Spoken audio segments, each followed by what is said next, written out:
Hello friends. संसद topic में ऐसे जो क्वेश्चन हैं जो हर एग्जाम में बार बार रिपीट होते रहते हैं, तो उस टॉपिक से जो क्वेश्चन बनते हैं आज हम उन क्वेश्चनों की चर्चा करते हैं। तो उनमें हमारा आज का फर्स्ट क्वेश्चन है, भारतीय संविधान के संघात्मक प्रणाली किस देश के संविधान से ग्रहण की गई है। भारतीय संविधान में जो संघात्मक शासन प्रणाली है वो किस देश से ग्रहण की गई है, तो वह कनाडा से ग्रहण की गई है। अगला कि भारत के नए संसद भवन के वास्तुकार कौन है।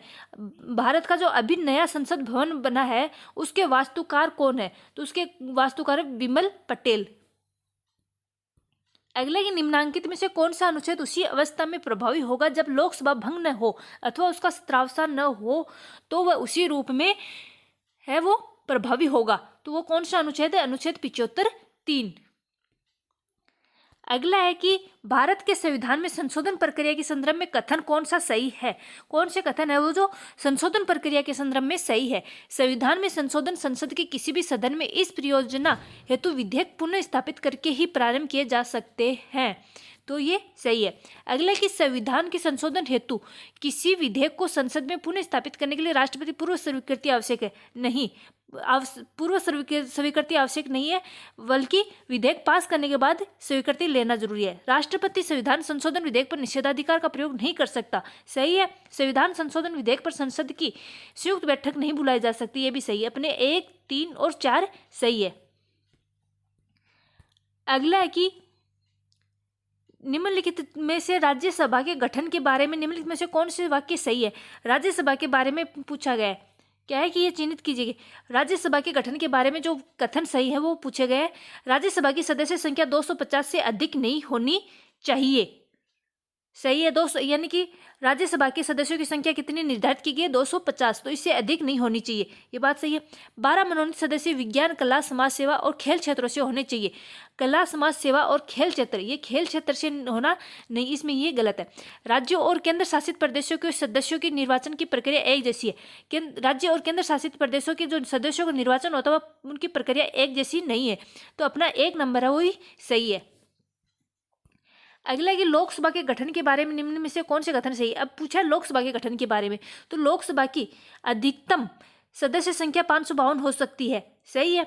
अगला है कि वर्तमान में लोकसभा की सदस्य संख्या 542 है। नहीं, वर्तमान में लोकसभा सदस्यों की संख्या 542 नहीं है, 545 है। अगला, लोकसभा में राज्यों की सदस्यों की संख्या 530 से अधिक नहीं हो सकती, ये भी गलत है।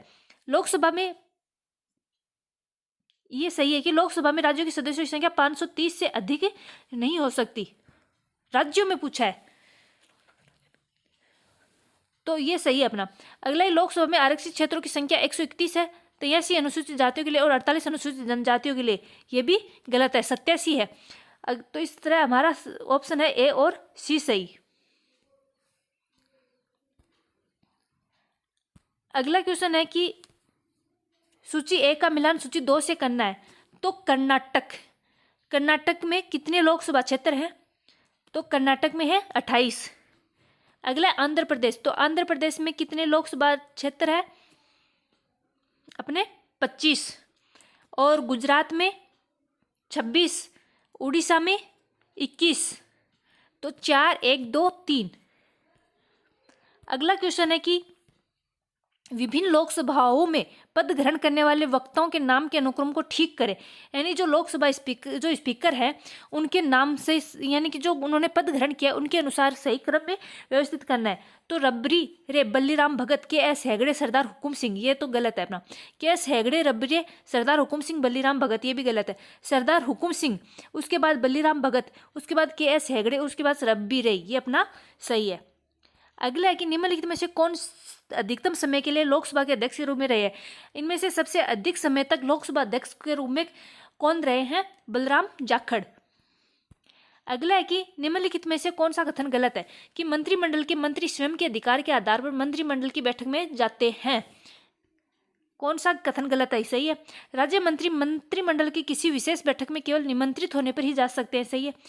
उप मंत्री मंत्रिमंडल की किसी बैठक में भाग नहीं लेते। ये भी सही है कि उप मंत्री है वो केवल सलाहकार के रूप में होते हैं, किसी बैठक में भाग नहीं लेते।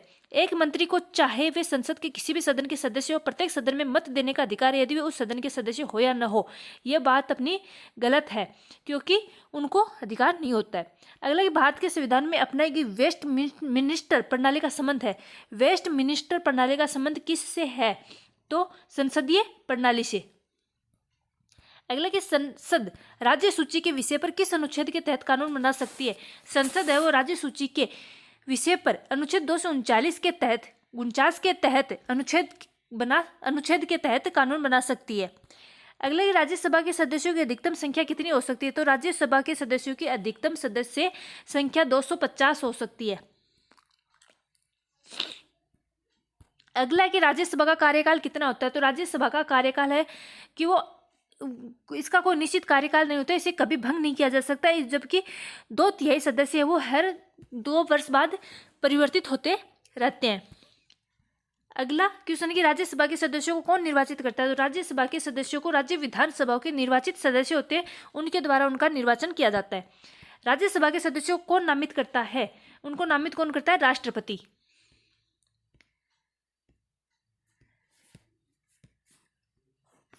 अगला क्वेश्चन है कि निम्नांकित में से कौन लोकसभा द्वारा पारित धन विधेयक की एक प्रति राज्यसभा को भेजते समय प्रश्नांकित करता है? कौन है जो लोकसभा द्वारा जो पारित धन विधेयक होता है उसकी एक प्रति राज्यसभा को जो भेजता है, तो उस समय जो समय है प्रश्नांकित करता है उसको जो धन विधेयक उसको प्रश्नांकित करता है, तो कौन है? लोकसभा का अध्यक्ष। अगला कि संविधान के निम्नांकित में से किस प्रावधान के अंतर्गत भारतीय संसद को नया राज्य बनाने का अधिकार है? भारतीय संसद को नया राज्य बनाने का अधिकार कौन से अनुच्छेद के अंतर्गत है? अनुच्छेद 2 के अंतर्गत। अगला क्वेश्चन है कि भारत के संविधान के अनुच्छेद 199 के अंतर्गत दी गई धन विधेयक की परिभाषा में निम्नांकित में से कौन सम्मिलित नहीं है? जो धन विधेयक की परिभाषा दी गई उसमें से कौन सा कथन है वो शामिल नहीं है? विधेयक जो राज्य द्वारा धन उधार लेने के विनियमन का उपबंध करता है, ये तो है। विधेयक जो राज्य की संचित निधि आकस्मिकता निधि की अभिरक्षा का उपबंध करता है, ये भी। विधेयक जो किसी स्थानीय प्राधिकारी निकाय द्वारा स्थानीय प्रयोजनों के लिए किसी कर के अधिरोपण उत्साधन परिहार परिवर्तन विनिमय का उपबंध करता है, ये बात नहीं शामिल है। अगला और लास्ट क्वेश्चन है कि निम्नलिखित में से किस अनुच्छेद में यह उल्लेख किया गया है कि जब लोकसभा सत्र में नहीं है तब राज्य की संचित निधि में से व्यय के लिए संसद की मंजूरी लंबित रहने तक ऐसे व्यय को प्राधिकृत करने की राष्ट्रपति को क्षमता होगी? यह बात है वो कौन से अनुच्छेद में कही गई है? तो यह बात अनुच्छेद 357(1) में कही गई है। इसी के साथ इस टॉपिक की ये क्लास समाप्त होती है। पसंद आई हो तो लाइक करें, शेयर करें, कमेंट करके जरूर बताएं। अगर अभी तक चैनल को सब्सक्राइब नहीं किया तो द स्टडी पॉइंट के नाम से चैनल उसको जरूर सब्सक्राइब करें।